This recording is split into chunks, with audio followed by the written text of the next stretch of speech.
C'est pas que. C'est pas que. C'est pas que. Faudrait battre le rappel là.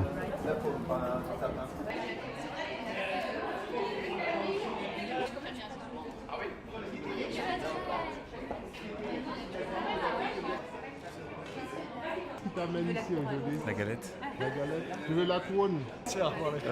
L'esprit d'équipe, l'ambiance et Max. Voilà. Et puis je découvre qu'il y a une galette.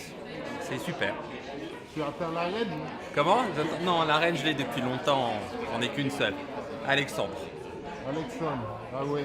Alexandre, le petit nouveau. Le petit nouveau, ouais, c'est ça. Alexandre. Oui. Prêt à attaquer la galette. J'espère que j'aurai la fève. Johan, Ça va? qu'est-ce qui t'amène ici aujourd'hui? Ah, bah, la galette des rois. Alors, la galette des rois, c'est les rois mages. Le 6 janvier, en plus, c'est mon anniversaire le 6 janvier. Ah bon? Ouais. Bon, c'est pas... Là, on est un petit peu collé. 20 jours plus tard, mais bon. Mais puis non, surtout pour partager la galette avec tout le monde. Voilà. Personne à peu près. 150 personnes. Combien de Wyden? Oh, une petite vingtaine. Une petite vingtaine. Cet après-midi, on est fini. J'ai pas eu le temps, j'étais en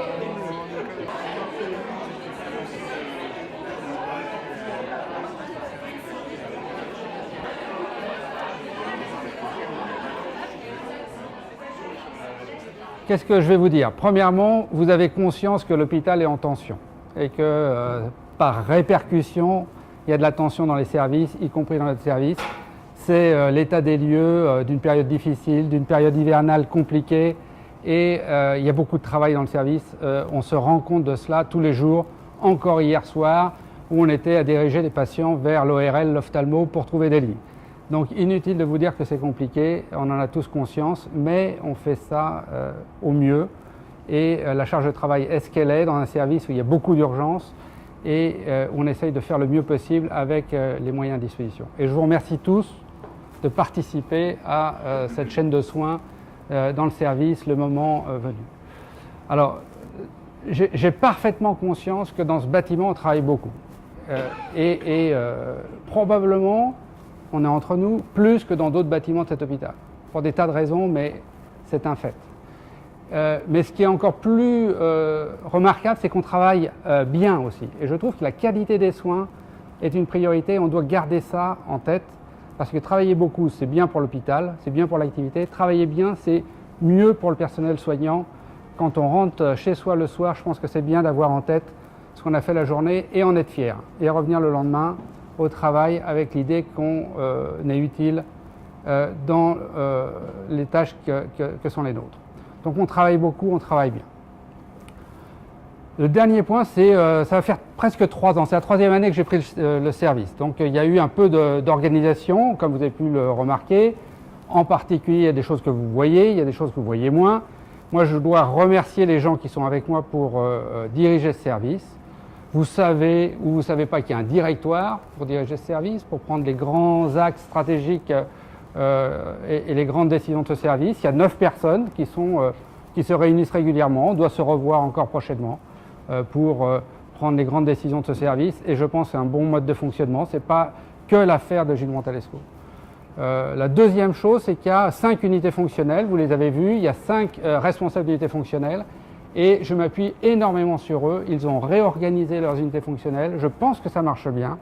Vous les connaissez. C'est Françoise Iden, c'est Françoise Pousset, c'est Jean-Philippe Collet, c'est Johan Sylvain, c'est Najib Hamoudi. Et vous pouvez vous tourner vers eux, bien évidemment, dès qu'il y a besoin d'organiser ou de répondre à des questions dans ces unités fonctionnelles. Ils sont là pour ça. Et ils m'en parlent régulièrement quand il y a des soucis et on prend les décisions de manière collégiale. Ça s'est réorganisé à d'autres niveaux, pas seulement le directoire, pas seulement les unités fonctionnelles. Vous avez vu les tableaux de services, d'organisation des astreintes, des urgences, des gardes. Tout ça, je pense que c'est utile au fonctionnement de tous les jours. La présence des médecins dans le service est affichée, on sait à qui on a affaire le jour J quand il y a besoin.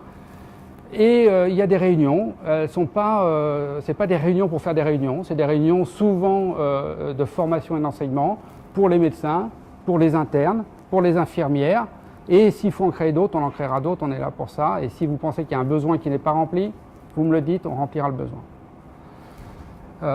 Voilà, donc on a un peu organisé tout ça. J'espère que c'est utile. On évalue cette fameuse qualité, comme vous le savez, de tas de manières, en particulier avec les RMM qui ont repris un nouveau virage, une nouvelle forme sous la responsabilité de Richard Isnard. Venez à ces RMM, c'est important, c'est là où on discute les difficultés de fonctionnement et c'est là où on met en application des règles qui doivent être appliquées ensuite pour éviter que les ennuis se reproduisent. Il y a des accords de bonne pratique clinique que vous connaissez ou pas, ils sont disponibles au secrétariat si vous voulez les lire ou les relire, c'est fait pour ça. Et puis voilà, s'il y a d'autres choses à faire, la porte est ouverte, venez me le dire. On réorganisera encore les choses mieux s'il le faut. Et puis je voulais juste vous dire quand même que la responsabilité du chef de service et du cadre supérieur de santé, c'est quand même de se battre pour vous à certains moments et à certains endroits. Je peux vous assurer une chose, c'est que Chantal Bonza, de son côté, pour le personnel paramédical, je ne sais pas où elle est toujours cachée, je vous vois. Ou moi, pour le personnel médical, on se bat comme des chiffonniers pour garder les postes qu'on a, voire pour en avoir quelques-uns en plus quand c'est possible. Et c'est vrai, je peux vous le garantir, pour le personnel paramédical et les postes d'infirmières qu'on menace de nous enlever tous les 4 matins. C'est vrai pour les docteurs aussi. Je prendrai un exemple que vous n'avez peut-être pas remarqué, mais en presque 3 ans, on a doublé le poste de chef de clinique. Et on est à nouveau juste au niveau des autres centres lourds de la PHP. On n'est pas meilleur, mais on était en dessous, on est revenu au niveau. Donc on va continuer de faire cela et on est là pour ça. Et puis j'espère que l'équipe passera une bonne année 2017 et pas seulement ceux qui vont avoir la fève aujourd'hui. Je vous remercie.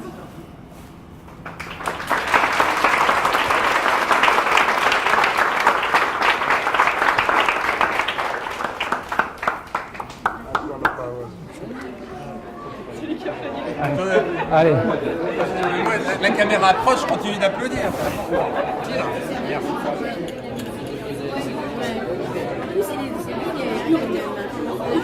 C'est du champagne. Champagne normand. Ah oui. Moi aussi je veux du champagne normand. Il est à la pomme.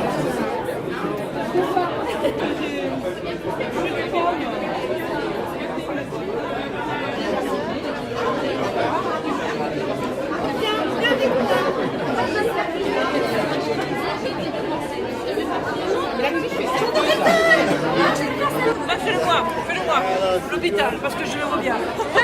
Mon pauvre chéri, on va pleurer, tonton il est...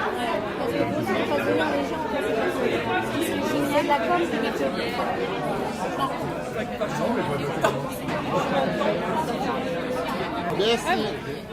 Sylvie, alors, c'est la première fois que tu es à la salle. Très belle, très beau pot. Très beau pot, très bonne galette. Voilà, enfin. Non, j'ai un problème là. Ah bah ça tombe bien. Refile-le. Ah non.